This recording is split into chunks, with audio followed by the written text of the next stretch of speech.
Boa noite, Paraná. Oferecimento: Semanas Premiadas Condor. E Paládio, a vida pode ser mais bonita.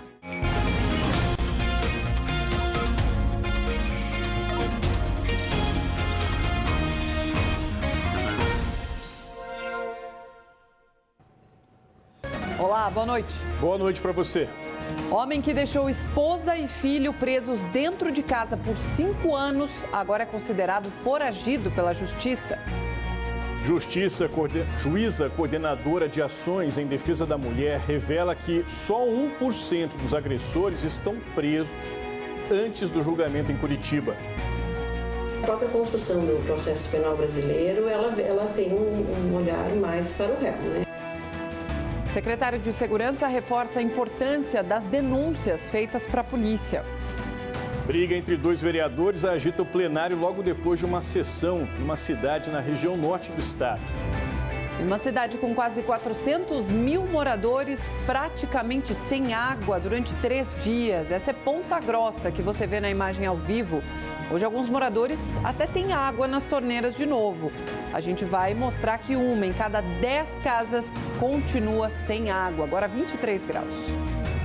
Girando o estado, a gente chega a Curitiba, temperatura na casa de 18 graus, o outono está chegando, já está no radar da previsão do tempo do Boa Noite Paraná. Daqui a pouquinho a gente traz os detalhes com o Evandro Oliveira, falando direto de Paranavaí. É muito bom ter a sua companhia, o Boa Noite Paraná está no ar.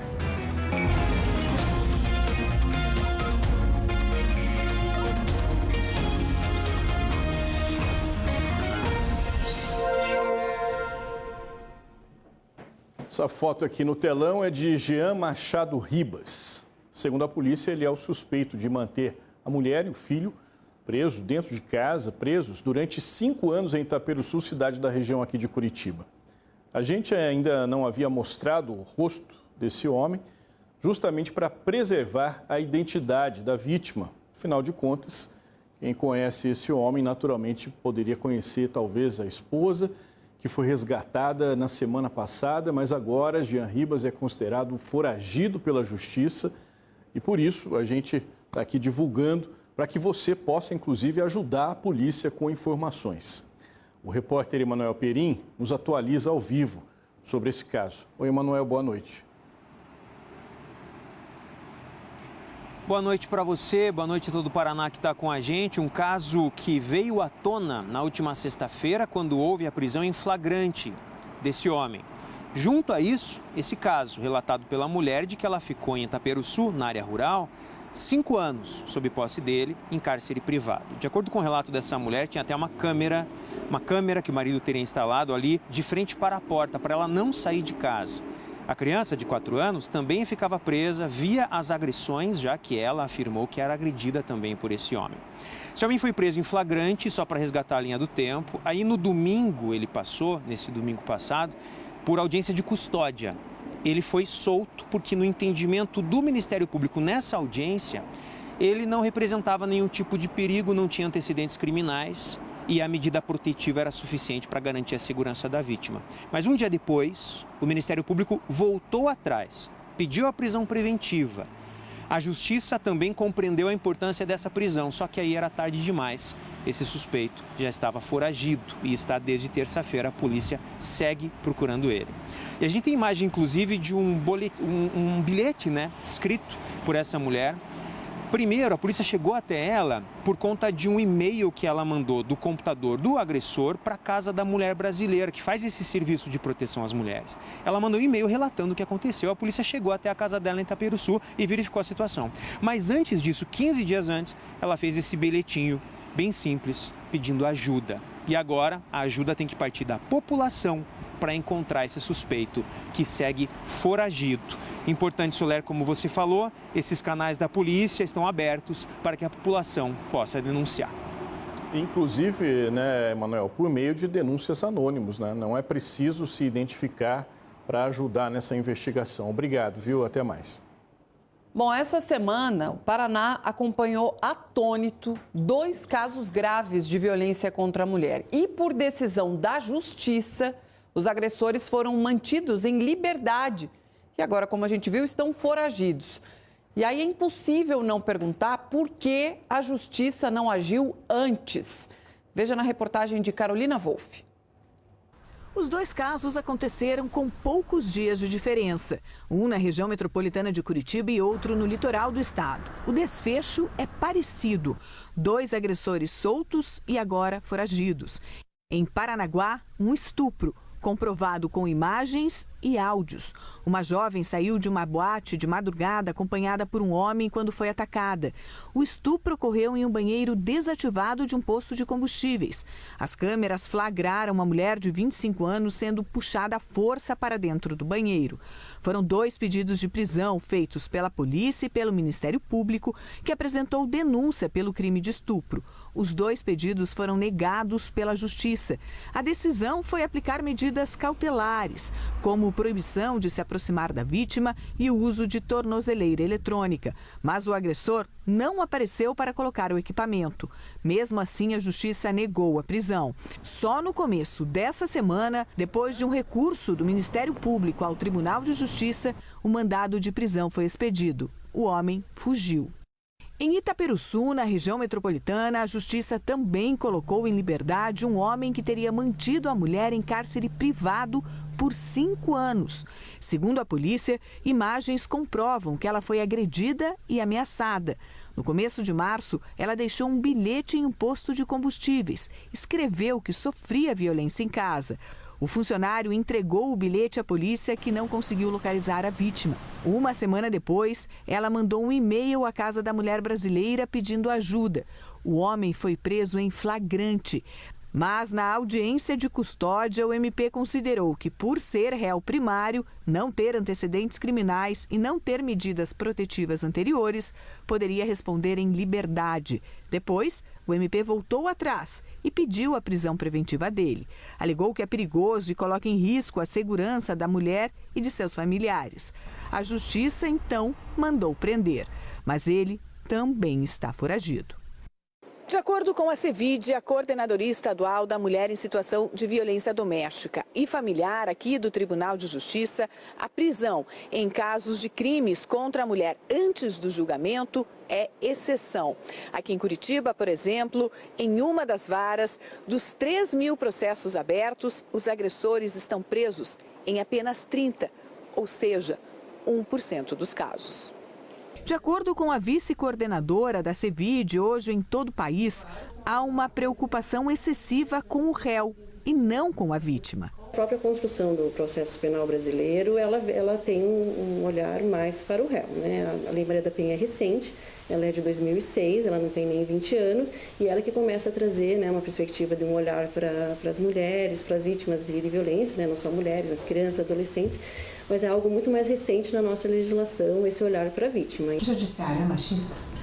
Eu considero que o judiciário é machista, como a sociedade brasileira também o é, né? O judiciário inserido nessa sociedade, ele reproduz, né, os pensamentos, né, as instituições, os códigos, né, toda a legislação, as normas sociais e jurídicas dessa mesma sociedade. Segundo a juíza, há um trabalho para começar a mudar essa visão. A gente trabalha com as capacitações, né, com essa questão do protocolo para julgamento com perspectiva de gênero, que vem do próprio Conselho Nacional de Justiça, para esses novos olhares para o judiciário e como realmente a justiça pode ter um olhar também para as mulheres, também para as vítimas, equilibrando, né, talvez essa relação que seja um pouco desequilibrada. De acordo com a coordenadora, a maior parte dos presos descumpriu medidas protetivas que são concedidas em até 48 horas, um dos mais importantes meios de proteção à mulher. Essas medidas protetivas de urgência garantem que elas ingressem nesse sistema protetivo da Lei Maria da Penha, garantem que elas tenham acesso não só à rede psicossocial dos municípios, mas especialmente também às forças de segurança. Para as mulheres que têm as medidas protetivas, a Patrulha Maria da Penha faz visitas periódicas para orientação, para verificar a situação. Então, as medidas são realmente muito importantes e salvam vidas. Apenas vocês saberem, então, os 8 feminicídios que ocorreram em Curitiba em 2024, as mulheres, infelizmente, nenhuma delas tinha medida protetiva de urgência. O Ministério Público se manifestou apenas em nota. Disse que o MP atua cotidianamente para a proteção integral das vítimas de crimes, dedicando especial atenção às mulheres vítimas de violência doméstica e familiar. Segundo a nota, em todos os municípios paranaenses, as promotorias trabalham para garantir a integridade integral proteção das vítimas e adotar todas as medidas necessárias para a devida responsabilização dos envolvidos em atos de violência contra a mulher. O secretário de Segurança Pública do Estado reforça que a mulher não deve se calar. A denúncia é o primeiro e mais importante passo para parar o círculo de violência. Nós tivemos um aumento das ocorrências de violência doméstica no ano passado, e isso é um fator importante e mostra que as pessoas estão tendo coragem de denunciar. Então, o aumento do relato das ocorrências, para nós, por enquanto, era algo esperado. Então, a gente pretende, ao longo desse ano, fazer que se estabilize esse número de denúncias e que nós, com isso, a gente consiga diminuir o número de feminicídios e de situação de violência doméstica. Mas acreditem no programa, acreditem no que nós estamos fazendo, porque é importante, né? Um simples gesto de agressão ou de uma ofensa verbal por parte de uma pessoa desequilibrada pode virar um feminicídio, que é justamente o que a gente não quer. Lembrando que a RPC tem uma campanha permanente chamada Amarelas, né? O site que você pode acessar a qualquer momento aí, que tem toda a forma de você fazer a denúncia, está aí o QR Code que você pode acessar e ali ter o caminho para fazer a denúncia, para apoiar essas mulheres vítimas de violência e que, em geral, também tem a companhia de crianças que sofrem muito com essa situação. Depois do intervalo, a água começa a voltar aos poucos às torneiras de Ponta Grossa. E a gente vai mostrar em detalhes depois do intervalo. Agora 23 graus nos Campos Gerais. Até já. Até já.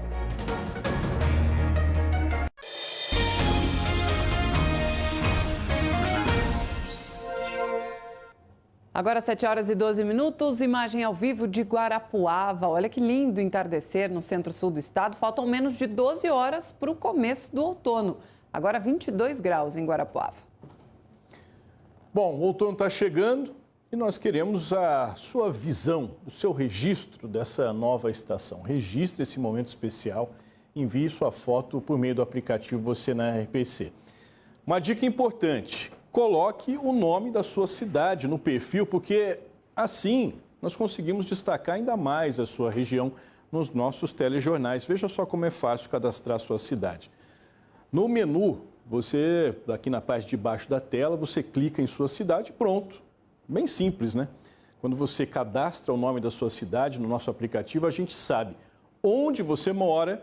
E assim fica bem mais fácil para o jornalismo da RPC te ajudar a resolver os problemas do seu município e até mesmo do seu bairro. Fique ligado, fique ligada nos nossos telejornais aqui na RPC para ver sua foto com o nome da sua cidade. Em Açaí, perto de Londrina, uma câmera de segurança registrou uma briga entre dois vereadores no plenário da Câmara, logo depois de uma sessão.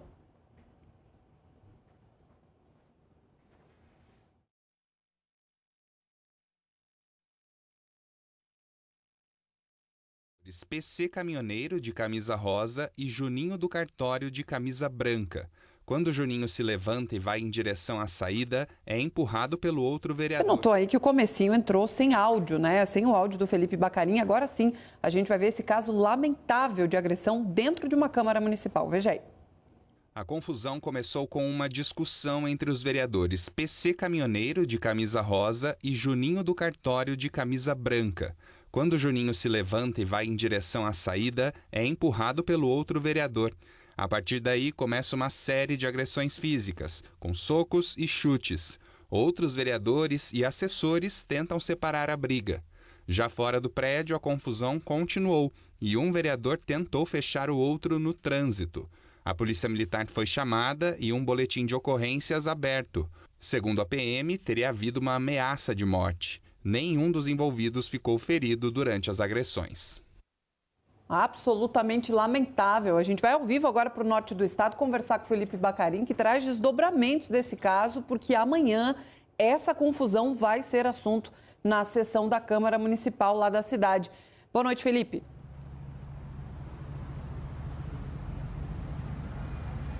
Oi, Ellen, boa noite a você e a todos. Pois é, amanhã os vereadores vão votar uma decisão da mesa diretora da Câmara de Açaí. Os vereadores PC Caminhoneiro, do PSB, e Juninho do Cartório, do PL, estão proibidos de acessar a sede da Câmara de Açaí por 30 dias. Durante esse tempo, os vereadores poderão participar de reuniões e sessões, mas apenas de forma virtual e não presencial.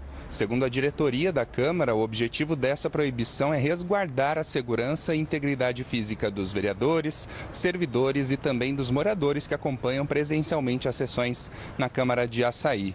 A mesa diretora da Câmara também vai levar a plenário amanhã um requerimento pedindo a abertura de uma sindicância interna para apurar se houve quebra de decoro parlamentar por parte desses dois vereadores. Se os vereadores aprovarem esse requerimento e se ao final das investigações constatarem que houve quebra de decoro, os dois vereadores envolvidos na briga poderão perder os mandatos. Essas votações serão numa sessão extraordinária amanhã, quinta-feira.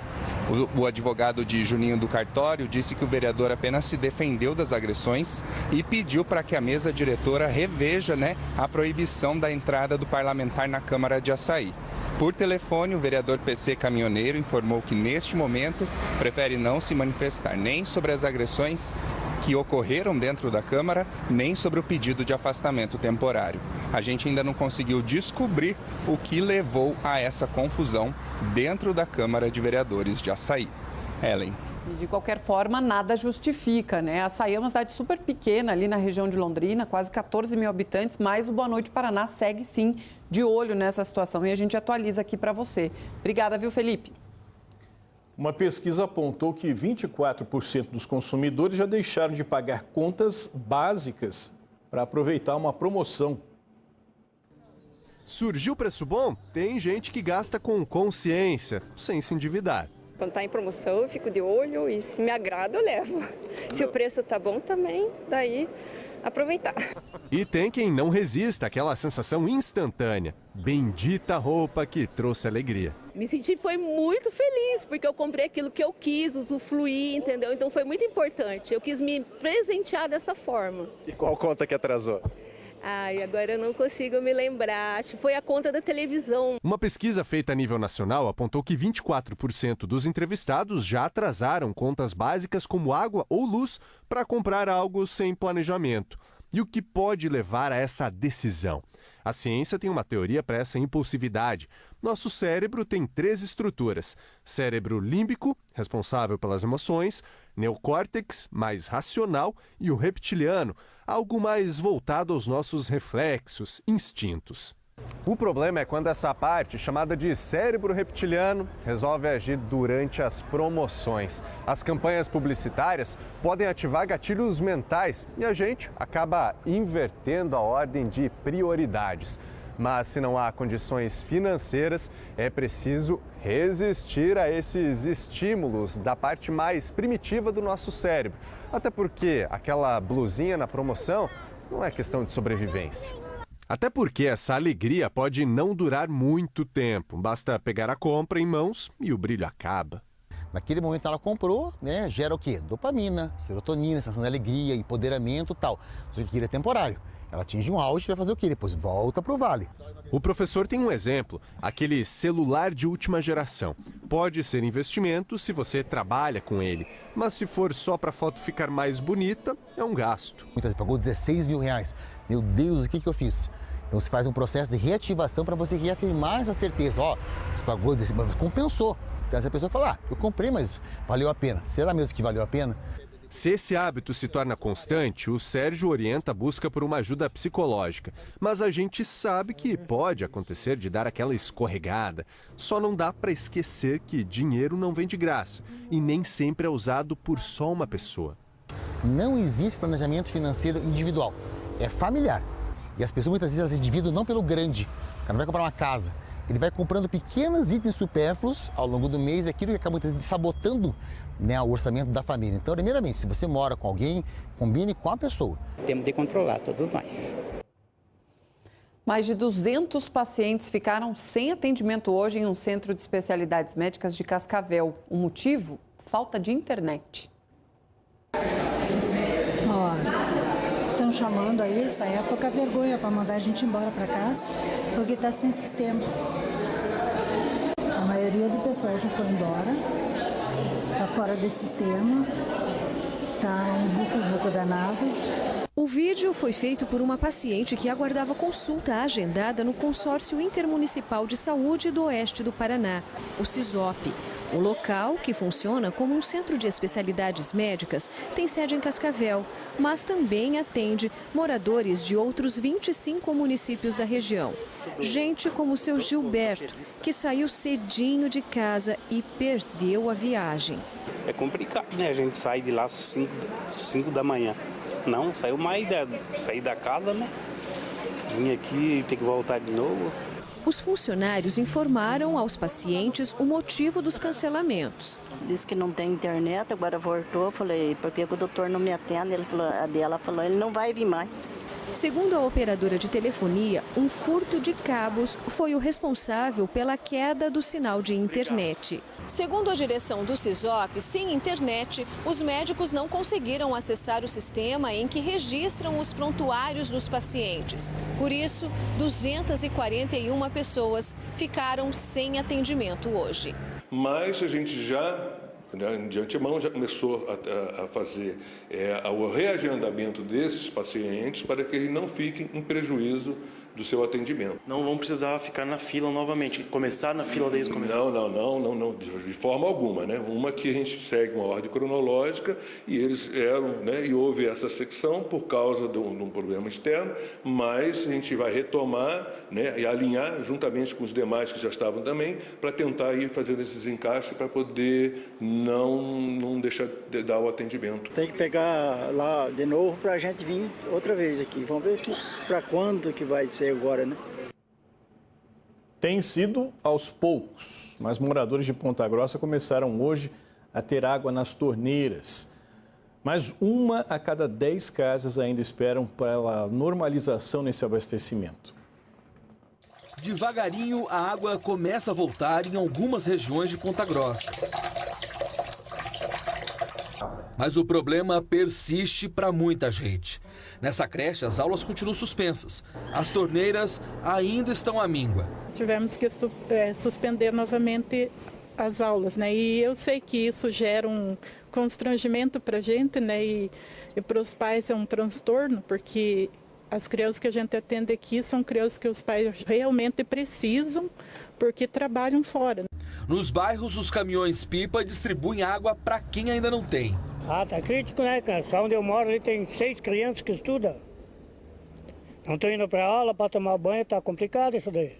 Remedia, mas não sara o problema.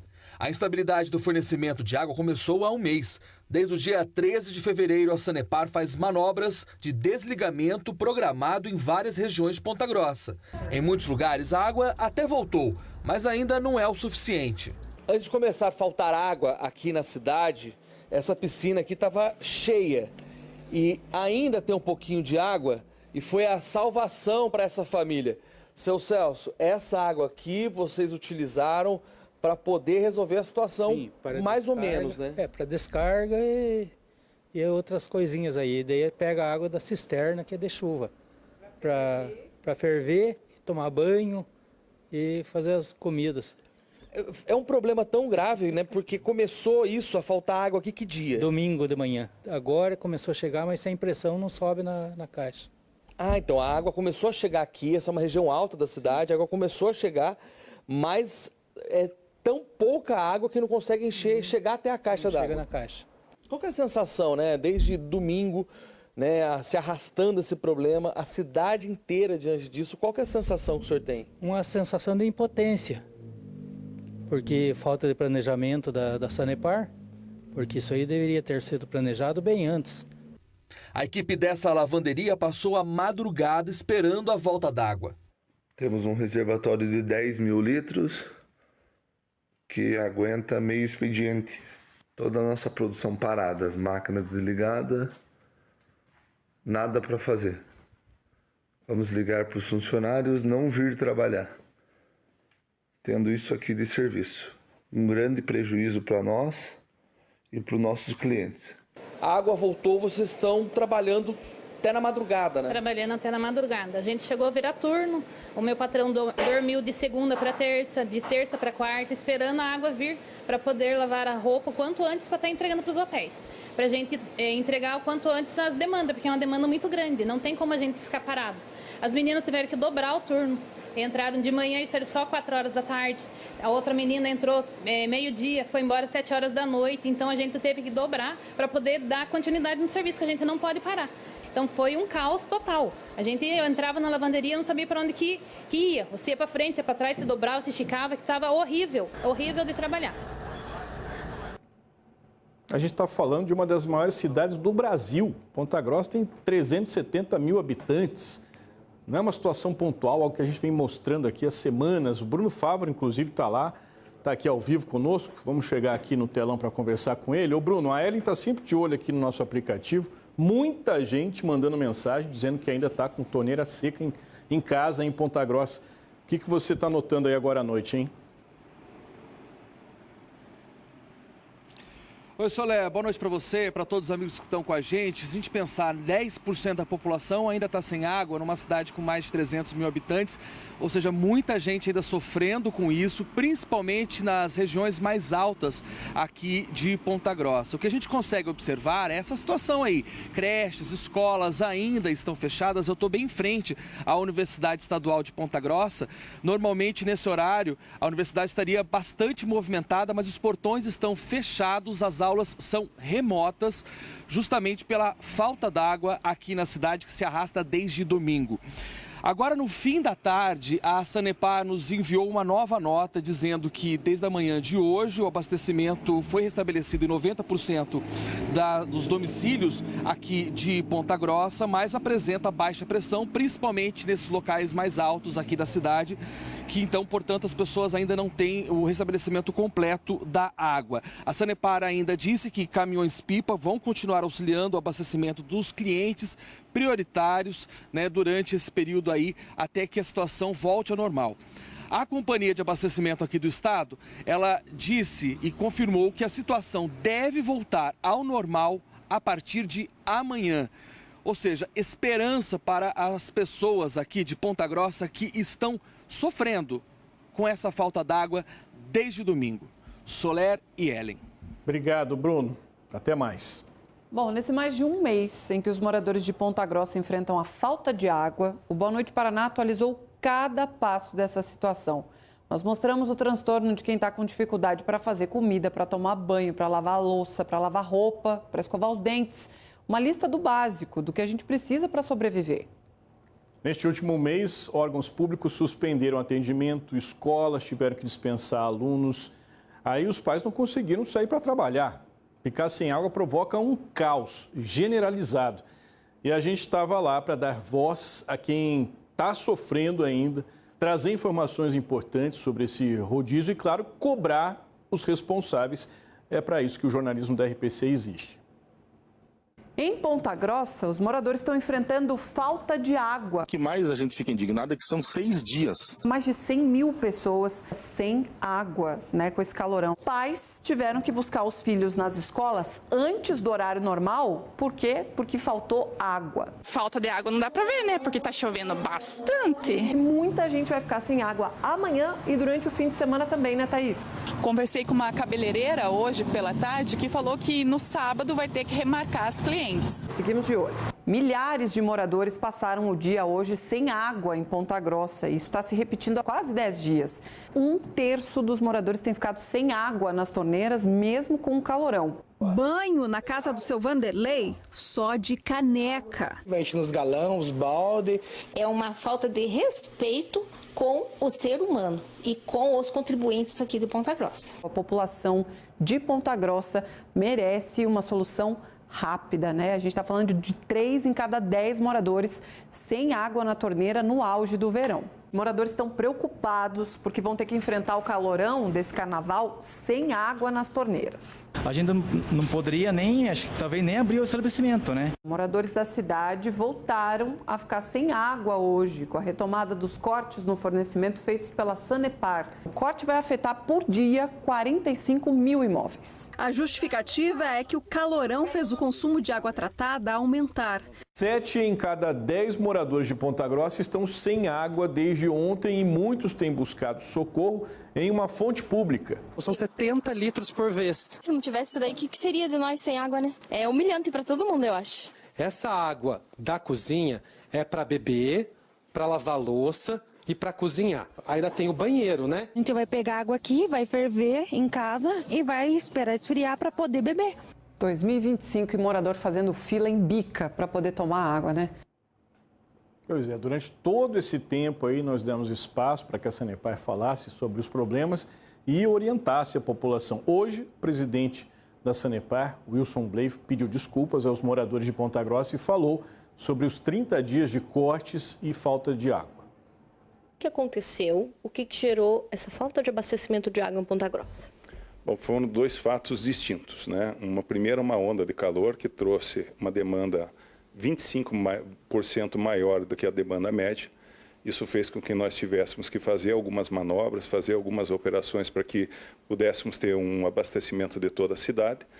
E, em paralelo, nós estávamos fazendo obras, né? Conseguimos ligar um novo poço, interligar esse novo poço e terminar uma obra que estava prevista para agosto, agora no domingo.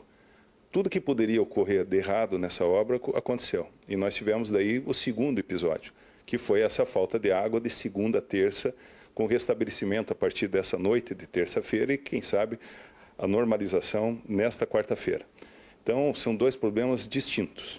A Sanepar está fazendo todo o esforço necessário e aqui eu quero pedir desculpa em nome da Sanepar. Sei que as desculpas não trazem conforto a todo o prejuízo que a sociedade pode ter tido, mas efetivamente nós queremos, de uma forma muito transparente, contar a realidade dos fatos. Nós estamos fazendo todos os esforços necessários para regularizar essa situação. Essas novas obras, uma vez terminadas, elas vão trazer a possibilidade de a gente ter uma capacidade de entrega muito maior que a demanda. Hoje, com o restabelecimento, a gente sabe que tem algumas regiões ainda que faltam água. Isso deve ser normalizado à noite. Isso deve ser descontado da tarifa também? Estamos estudando isso sim. Nós estamos nesse diálogo com o Ministério Público, com a Prefeitura Municipal, né, com as autoridades que se relacionam com esse tema, para que a gente encontre a melhor solução possível. Em Medianeira, perto de Foz, equipes da Prefeitura começaram a limpar ruas e calçadas que ficaram muito sujas por causa da sujeira justamente feita pelas andorinhas. A gente mostrou a beleza da Revoada dos Pássaros aqui no Boa Noite. O problema é a sujeira que fica pela cidade. Hoje, os funcionários da Prefeitura usaram até um caminhão-pipa na limpeza e fizeram a poda das árvores. Além do perigo de transmissão de doenças pulmonares, a quantidade de andorinhas também coloca em risco a rede elétrica. Hoje é dia de festa em São José dos Pinhais. A cidade comemora 335 anos, com muitas atrações nacionais até domingo. E a repórter Ana Flávia Silva está na cidade e nos traz a programação em detalhes, falando conosco ao vivo, aqui na região de Curitiba. Oi, Ana, boa noite. Oi, Soler, boa noite para você, para Ellen, para todo mundo que acompanha a gente. Tá rolando show por aqui, viu? Nesse momento o padre Ezequiel Dalpozo se apresenta e ainda hoje tem a apresentação da dupla Álvaro e Daniel e de Isadora Pompeu. Essas são as principais atrações, né, que estão no palco principal.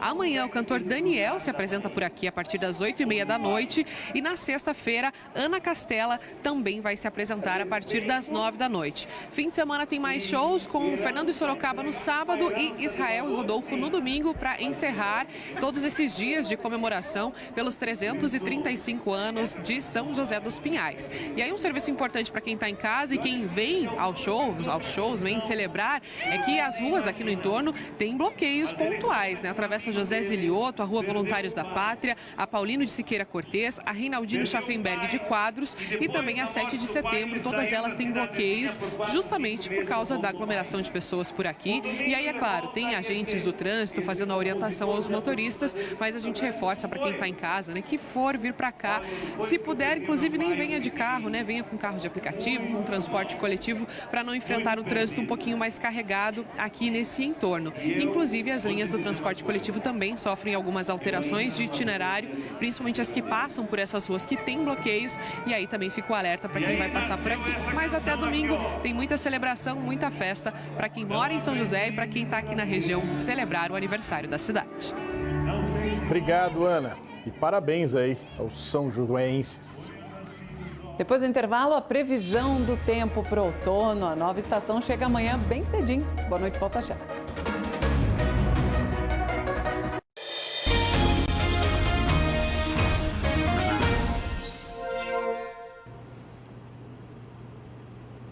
Olá, boa noite. Estamos de volta com o Boa Noite Paraná, agora direto de Paranavaí para falar sobre a previsão do tempo. Olha só, tivemos um verão atípico em todo o estado do Paraná. Tivemos a presença de laninha, 5 ondas de calor, altas temperaturas e chuva abaixo da média em algumas regiões. Quando a gente fala sobre essa onda de calor, a gente mostra para você, então, como é que ficaram a chuva em algumas cidades. Olha, Castro, Goiôerê e Joaquim Távora, abaixo da média durante toda a estação. Já Morretes e Curitiba, 822 milímetros e Curitiba, 605 milímetros durante toda a estação.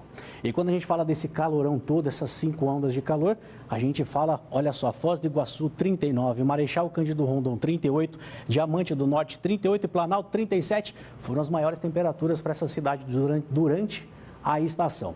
O outono começa amanhã às 6 horas e 1 minuto e vai até o dia 20 de dezembro. A gente espera que venha com temperaturas mais agradáveis. Vamos dar uma olhada como é que vai amanhecer o primeiro dia de outono no estado do Paraná.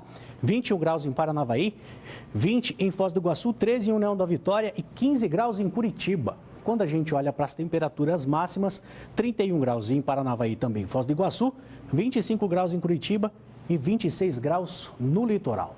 Como é que ficam os próximos dias nos Campos Gerais? A gente preparou aqui, ó, 15 graus de mínima em Ponta Grossa, máxima de 26, 27 e 28 graus. A gente, claro, que vai trazendo, atualizando para você aqui no Boa Noite Paraná a previsão do tempo para os próximos dias e também espera que todo o outono chegue com temperaturas mais agradáveis. Vamos dar uma volta agora no Boa Noite Paraná. Você vai ver imagens agora de Rio Negro na sua tela. O outono começa com mínima de 14 e máxima de 25 graus na cidade, sem previsão de chuva.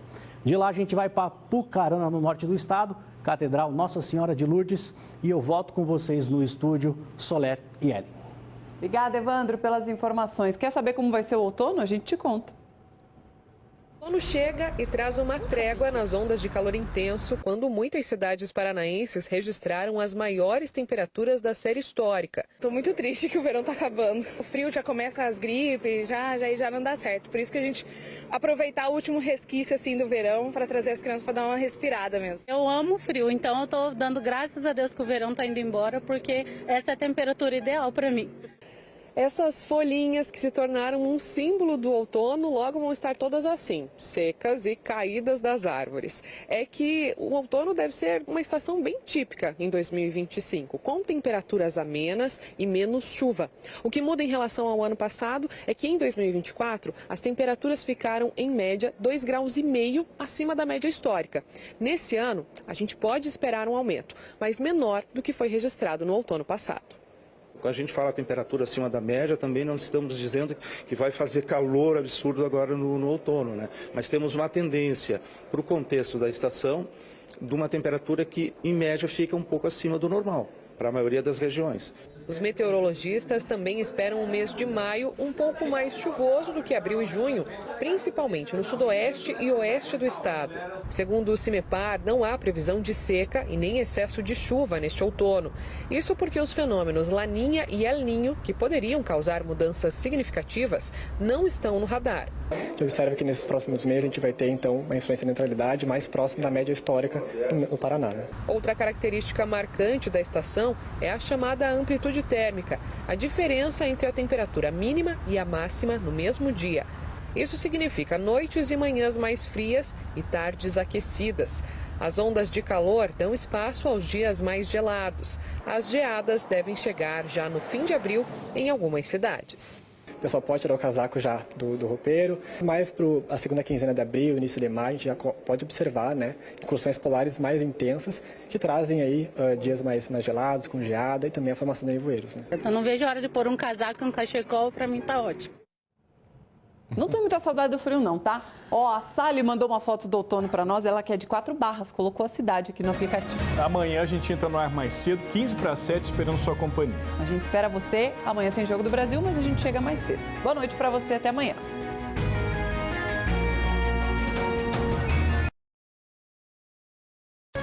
Boa Noite Paraná. Oferecimento: Semanas Premiadas Condor. E Paládio. A vida pode ser mais bonita. Aqui você conhece as belezas e as histórias do estado sem sair de casa. Todo sábado, Meu Paraná, na RPC.